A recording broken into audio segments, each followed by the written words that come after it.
नमस्कार, gas testing के lecture 2 में आपका स्वागत है। मेरा नाम नमन श्रीवास्तव है। मैं सीसीएल में माइनिंग इंजीनियर हूं और साथ ही साथ सीसीएल के लाल एवं लाडली योजना में केमिस्ट्री का फैकल्टी भी हूं। आइए हम लोग लेक्चर 2 पर चलते हैं अपने गैस टेस्टिंग एग्जामिनेशन के। ये वो पैटर्न था जिसमें हम लोगों ने इसको 8 लेक्चर के हिस्सों में बांटा है गैस टेस्टिंग के एग्जामिनेशन को। आगे बढ़ते हैं। लेक्चर 2 में हम लोग माइन गैसेस पर बात करेंगे। माइन गैसेस में हम लोग सबसे पहले ये जानने की कोशिश करेंगे कि माइन एयर कितने तरीके की होती है। आपके सामने यहाँ पर स्क्रीन पर विभिन्न प्रकार के माइन गैसेस के बारे में लिखा हुआ है। मैं आपको इसके बारे में एक एक करके बताना चाहता हूं। माइन गैसेस 9 प्रकार से बांटी जा सकती हैं, जिसमें सबसे पहली और सबसे इंपॉर्टेंट गैस टेस्टिंग एग्जामिनेशन के पॉइंट ऑफ व्यू से है फायर डैम्प, जिसमें जो मुख्य गैस है वो है मीथेन गैस। दूसरा ब्लैक डैम्प, जिसे हम ठंडी गैस भी कहते हैं, जिसमें CO2 और नाइट्रोजन 2 गैसों का मुख्यतः मिश्रण होता है। तीसरा व्हाइट डैम्प, जिसको हम लोग खूनी गैस भी बोलते हैं, जिसमें कार्बन मोनोऑक्साइड की मात्रा सिग्निफिकेंट होती है, सबसे अधिक होती है।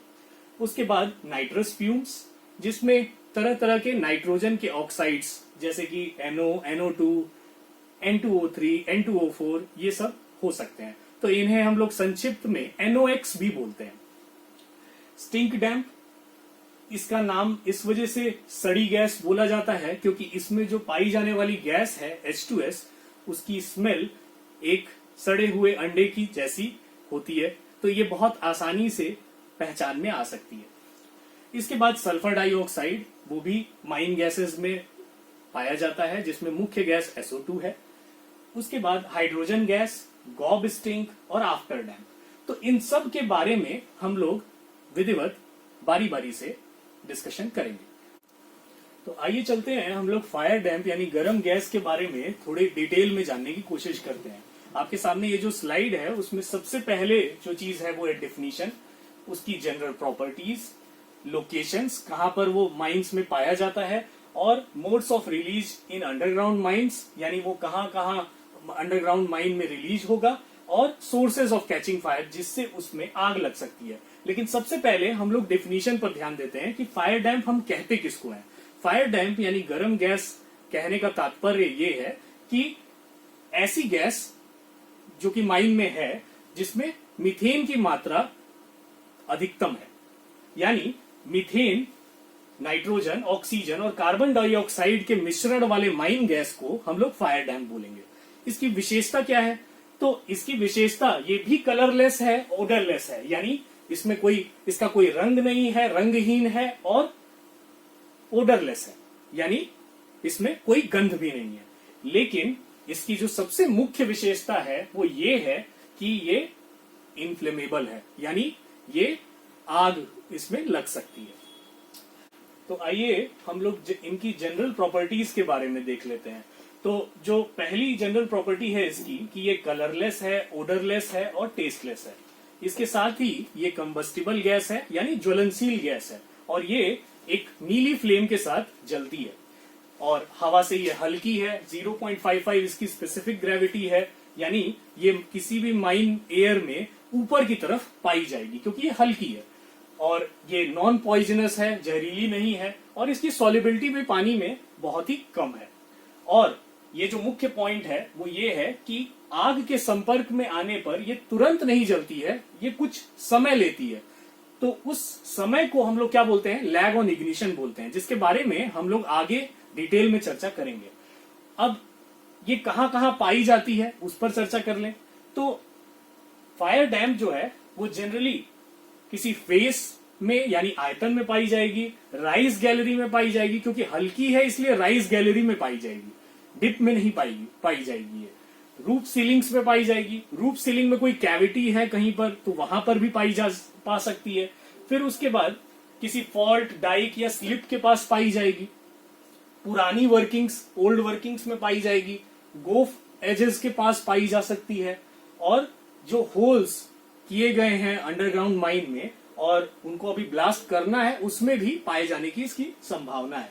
अच्छा, कुछ जगहों पर मीथेन गैस रिलीज होती है, माइंस के अंदर, जैसे कि इसमें नंबर 1 पे लिखा है कहीं पर लीकेज है, तो CH4 वहां से क्या होगी, निकलेगी और माइन एयर में आ जाएगी।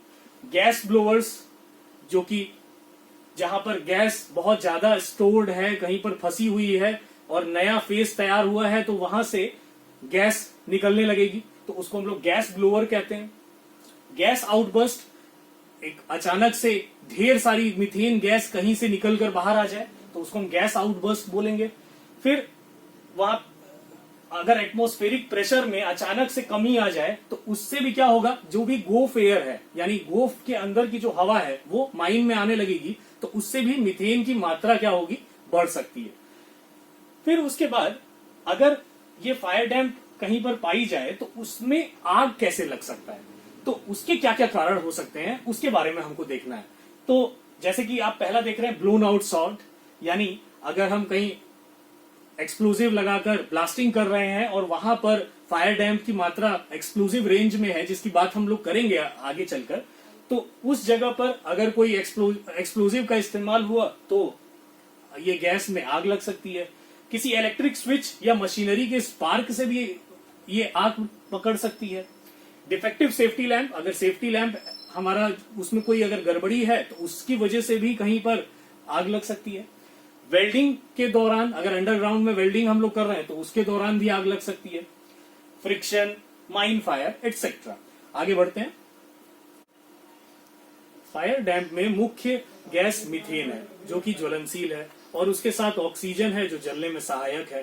तो इन दोनों का मिश्रण, जैसे अगर मान लीजिए ऑक्सीजन बहुत ज्यादा हो और मीथेन गैस कम हो, तब भी एक्सप्लोजन नहीं होगा, और अगर मीथेन बहुत अधिक हो और ऑक्सीजन बहुत कम हो, तब भी एक्सप्लोजन नहीं होगा।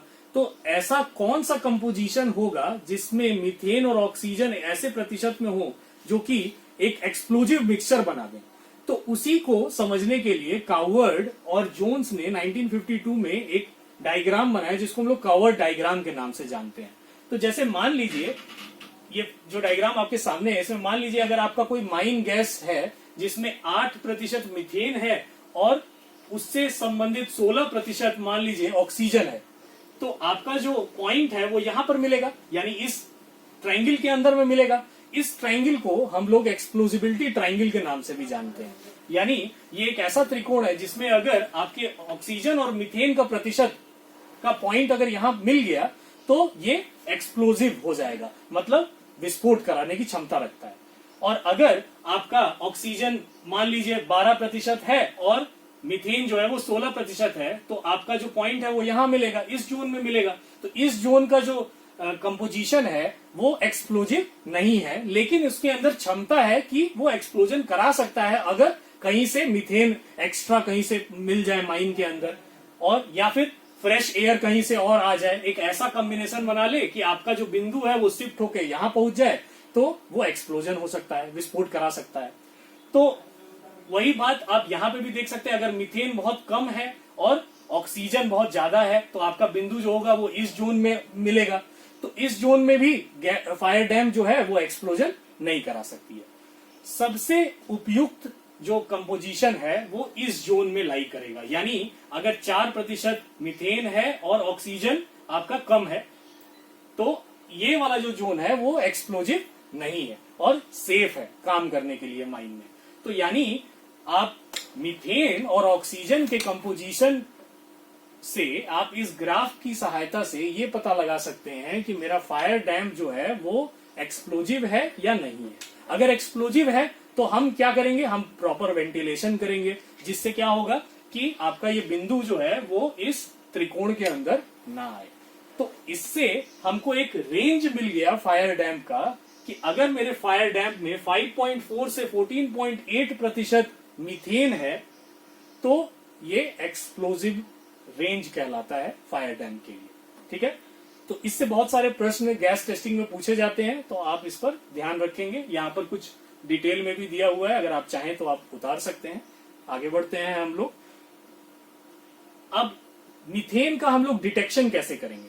तो मीथेन का डिटेक्शन हम लोग फ्लेम सेफ्टी लैंप से कर सकते हैं, मिथेनोमीटर से कर सकते हैं, मल्टी गैस डिटेक्टर से कर सकते हैं, LMD या AFD से कर सकते हैं, कंटिन्यूअस मॉनिटर या टेलीमॉनिटर की सहायता से भी कर सकते हैं, और गैस एनालिसिस एपरेटस से भी कर सकते हैं। इन सभी जो डिटेक्टर्स हैं इनके बारे में हम लोग विस्तृत रूप से किसी अन्य लेक्चर में हम लोग डिस्कस करेंगे, ठीक है। लेकिन अभी फिलहाल के लिए आप इसको याद करके रखिए कि मीथेन गैस का डिटेक्शन हम लोग इन सब तरीकों से कर सकते हैं, जो कि बहुत आवश्यक भी है। अब आइए चलिए कुछ हम लोग क्वेश्चन जो कि गैस टेस्टिंग में पूछे जा सकते हैं उन पर चर्चा कर लेते हैं। जैसे कि पहला प्रश्न है हमारा कि फायर डैम्प और मीथेन गैस में क्या डिफरेंस है। तो यूजुअली इन दोनों में कोई डिफरेंस नहीं है, लेकिन अगर आप ध्यान से इस बात को देखें कि फायर डैम्प में उस गैसों का मिक्सचर है जिसमें मीथेन सबसे अधिक होगी, यानी methane, carbon dioxide, ethane, ethylene, ये सब मिलाकर हम कंबाइंड रूप से क्या बोलते हैं कि ये फायर डैम्प है, और मीथेन एक उसका हिस्सा है। लेकिन माइनिंग में जनरली हम लोग फायर डैम्प और मीथेन गैस को एक ही जैसा समझते हैं। दूसरा प्रश्न हो सकता है कि मीथेन गैस का एक्सप्लोजन अगर 5.4% से कम हो या 14.8% से अधिक हो तो एक्सप्लोजन क्यों नहीं हो सकता है। तो मैंने इसके लिए आपको बताया ही कि अगर मीथेन 5.4% से कम है तो ऑक्सीजन ज्यादा होगी, तो आपके पास जो इनफ्लेमेबल गैस है वो ऑलरेडी कम है, तो वो विस्फोट नहीं कर सकती। जल जरूर सकती है बट विस्फोट कराने में सहायक नहीं हो सकती। 14.8% से अधिक अगर मीथेन हो जाए तो मीथेन पॉइजनस तो है नहीं लेकिन इन्फ्लेमेबल है, लेकिन उसके लिए जलने के लिए उसको ऑक्सीजन चाहिए। लेकिन ऑक्सीजन का प्रतिशत जब ये मीथेन जब 14.8% हो जाएगा तो ऑक्सीजन नेचुरली बहुत कम हो जाएगा, तो फिर तब भी एक्सप्लोजन नहीं हो सकता है। लेकिन एक बात यहां पर बहुत इंपॉर्टेंट आपको मैं बता दूं कि अगर आपके माइन एयर में कोल डस्ट की मौजूदगी है तो अगर 2% भी मीथेन है तो इट कैन एक्सप्लोड। सो अगर कोल डस्ट मौजूद है माइन एयर में तो विशेष सतर्कता बरतनी होगी आपको माइन के अंदर।